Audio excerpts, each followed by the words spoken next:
Salut les audacieux et bienvenue dans cette nouvelle vidéo. On est aujourd'hui dans la Drôme, dans le village de Huppy. Youpi! Youpi!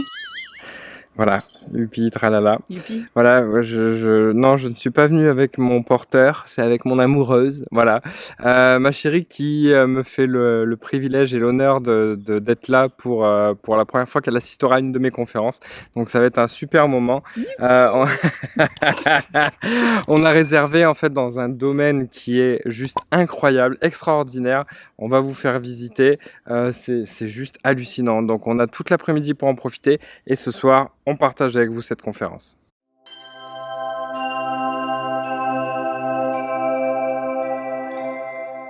Alors non, on n'est pas dans une maison close. Non, non, non. On est arrivé en fait dans notre chambre et en fait c'est un domaine qui propose des chambres à thème. Et le nôtre, il faut savoir que le nôtre c'est le Tibet. Tiens chérie. Alors le Tibet. On est arrivé. On est déjà arrivé un peu plus tôt et vous allez voir c'est hallucinant. Toute la chambre est sur le thème Tibet et je sais pas si vous allez l'entendre. Voilà, on rentre et il y a une musique tibétaine qui démarre en fait tout simplement. Donc vous voyez, chambre à thème, il y avait un petit peu tous les pays du monde, le Tibet, le Japon, le Canada, il y en avait plein. Alors j'ai déjà fait des conférences dans des tas d'endroits, des tas de sociétés, de groupes, des lieux de séminaires, mais alors ici c'est hallucinant. Je vais vous montrer, c'est je pense même un lieu de retraite, c'est calme, c'est agréable, c'est chaleureux, c'est ensoleillé, ce sont des chambres à thème sur différents pays comme je le disais. Là tout à l'heure je vous montrerai la salle que je vais aller voir. Mais à l'extérieur, il y a plusieurs sociétés qui ont prévu un événement. Voilà, je vous fais découvrir ça. J'avais honte. Oui, j'avais honte. J'avais honte d'oser poser des questions, d'oser penser différemment, d'oser rêver plus grand. Alors, je suis rentré dans le moule. Vous savez, ce genre de moule qui, au bout d'un certain temps, vous fait vous sentir très à l'étroit. Vraiment très à l'étroit. Apparemment, il y en a qui pensent que c'est pas. Alors, comme on vient de le voir, c'est vrai que Christine, dans sa catégorie, on peut la considérer comme une super-héroïne. Parce que consciente de la direction que prenait son entreprise et des risques encourus, on l'a vu, elle a osé faire des grands changements, elle a osé faire preuve d'audace, et à force de persévérance, a sauvé son entreprise et l'a rendue pérenne. Mais avec du recul, on se dit qu'on a vraiment de bonnes raisons d'avoir peur de se lancer vers quelque chose de nouveau, vers l'inconnu. Surtout quand on voit que 47% des Français pensent déjà passer à côté de leur vie. Ou encore que le feedback est perçu dans une entreprise comme une démarche audacieuse. Et Psychologie Magazine nous apprend que l'audace est perçue par les Français comme une sclérose collective. Eh ben, en tant qu'ancien charpentier, j'aime bien enfoncer le clou. Alors, je vais vous parler de Tino. Tino, je ne l'ai jamais vu, c'est pour ça que j'ai mis cette photo. Tino, c'est un chef d'entreprise qui m'a téléphoné un soir où je bossais très tard. Et il m'a dit, Mathieu, voilà, je vous appelle parce que j'ai vu votre conférence au Grand Rex et je voudrais vous dire merci. D'accord, ça manquait un petit peu de contenu, je dis continuez. Ben voilà, j'ai vu votre conférence, ça m'a vraiment motivé et merci de passer ce message, de dire aux gens que c'est possible, que s'ils veulent y arriver, ils en sont capables. Merci de partager un petit peu cet optimisme. Je vous en prie, je voyais toujours pas en fait l'objet de son appel. Et il continue, il me dit ben justement, je vais vous expliquer pourquoi je vous appelle et pour mieux comprendre, je vais vous raconter mon histoire. Il faut savoir que Tino est d'origine sénégalaise. Aujourd'hui, il est chef d'entreprise, une petite papeterie où il gère une dizaine de salariés. Mais Tino, il n'a pas toujours été chef d'entreprise. Tino m'a appris que quand il est arrivé en France, vous savez comment il a démarré? Il a démarré en France comme vendeur à la sauvette. Vous savez, style quand vous arrivez à Paris, tous ces petits vendeurs qui cherchent à vous fourguer des tours Eiffel. Il a démarré comme ça. Plutôt pas mal, hein? Et puis, avant d'arriver à Vendeur à la Sauvette, il a traversé l'Espagne à pied, parce que je vous rappelle que Tino est d'origine sénégalaise. Il a traversé l'Espagne à pied. Waouh! Respect. Mais du coup, il a remonté jusqu'à l'origine. Avant d'arriver en Espagne, il est donc arrivé de son pays. Mais comment? Eh bien, Tino, il est arrivé du Sénégal en pirogue. Alors, comme j'aime bien aller au bout des choses et que je suis un garçon très curieux, je me suis dit comment je vais faire pour trouver combien de kilomètres a fait ce monsieur. J'ai trouvé sur Google les 2 points les plus proches, j'ai été quand même optimiste, les 2 points les plus proches de ces 2 pays, à savoir Dakar et Séville. C'est-à-dire qu'à vol d'oiseau, Tino a fait 2765 km. Ce qui veut dire qu'au bas mot, Tino, avant d'arriver en Espagne, il a fait au moins 3000 km à la rame. Et puis, il a traversé l'Espagne à pied, démarré Vendeur à la Sauvette, pour finir aujourd'hui chef d'entreprise à la tête d'une dizaine de salariés. Waouh! Et là, Tino, il me dit, alors vous savez quoi, je vous appelle aussi pour vous partager mon objectif, parce que l'année prochaine, eh bien, je voudrais atteindre le 1 000 000 € de chiffre d'affaires. Mais j'ai ri. Mais je dis, mais vous vous rendez compte, l'histoire que vous venez de me raconter? J'ai dit, le 1 million d'euros, c'est rien. Pas possible. Et aujourd'hui, de toute façon, il a développé son entreprise, il a encore embauché, il a atteint son objectif. Et il faut savoir que Tino, eh bien, les amis qu'il a aujourd'hui ne savent pas qui il est.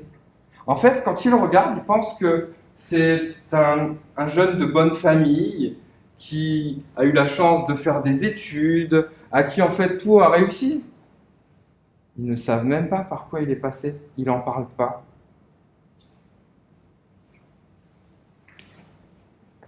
Il me racontait qu'un auteur aimerait conter son histoire. À cette vitesse-là, on ne serait pas à l'abri de voir ça au cinéma d'ici quelques années. Vous imaginez? Les moyens, il n'en avait pas, il l'a fait à la force de ses bras. Aujourd'hui, chef d'entreprise. Et moi, je suis là à vous parler d'audace, c'est peut-être même lui qui devrait prendre ma place, j'ai envie de vous dire. Audace, persévérance, action.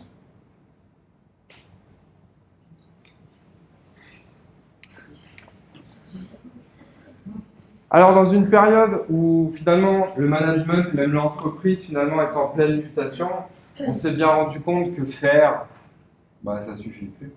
Aujourd'hui, on aurait besoin de héros, penseurs et de créateurs audacieux qui donnent du sens à l'entreprise.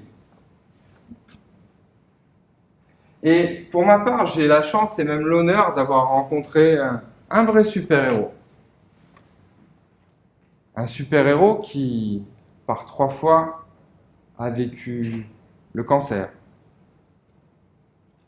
Alors lui, son obstacle, très facile, c'était de mourir. Pourtant, malgré son état, il a eu l'audace de créer l'entreprise dont il rêvait parce qu'il savait que ça donnerait du sens à sa vie. Et est-ce que vous savez ce qu'il a trouvé au-delà du sens? Il a trouvé une nouvelle raison de vivre. Et contre toute attente, ça lui a permis de déjouer la maladie. Ce héros, il est venu me voir un jour. Et il m'a donné ça. C'est un jeton de casino. Il m'a donné ce jeton et il m'a dit « Mathieu, ce jeton, je te le donne parce que je mise sur toi. »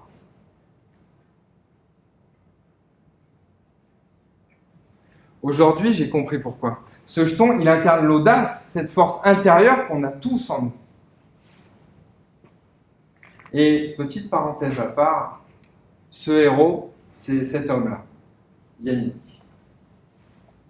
Yannick, aujourd'hui, il n'est plus là. Alors, comble de l'ironie, il n'est pas parti à cause de la maladie. Il a eu un accident de vélo, son chien l'a fait tomber, il s'est cogné la tête et il est mort. Vous voyez, quand je vous parlais du bon moment, le bon moment, il n'existe pas. Et quand il m'a transmis ce jeton, il m'a dit « Mathieu, j'aimerais qu'un jour, à ton tour, tu le transmettes à une personne qui fera autant preuve d'audace que toi. » Alors, que vous ayez levé la main ou pas tout à l'heure, moi, ce que je vous invite à faire maintenant, c'est à vous connecter à cette audace que vous avez en vous et à passer la main juste sous votre siège, parce que je vous ai laissé quelque chose. C'est pas une blague. Passez tous la main sous votre siège, devant, sur le devant du siège.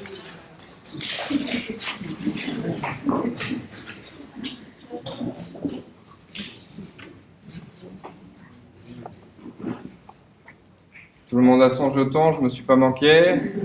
C'est bon. Ok. Au cas où j'en ai en rab, il n'y a pas de souci. Normalement, il y en a sous toutes les chaises, hein, c'était pour être sûr. Non? Prenez la chaise du voisin, vous allez voir, il y en a. Alors, maintenant, c'est très simple. Vous avez tous le choix. Vous pouvez prendre votre jeton et le mettre dans votre coffre-fort intérieur. Vous savez, cet endroit à la maison, le vide-poche, cet endroit où il ne se passe rien. Oui, vous pouvez. Ou alors, vous pouvez faire le choix audacieux de prendre ce jeton et de miser sur vous.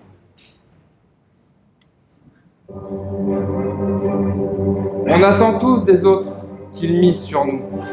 Mais vous, est-ce que vous êtes enfin prêts à miser sur vous? Alors, cap ou pas cap? Merci.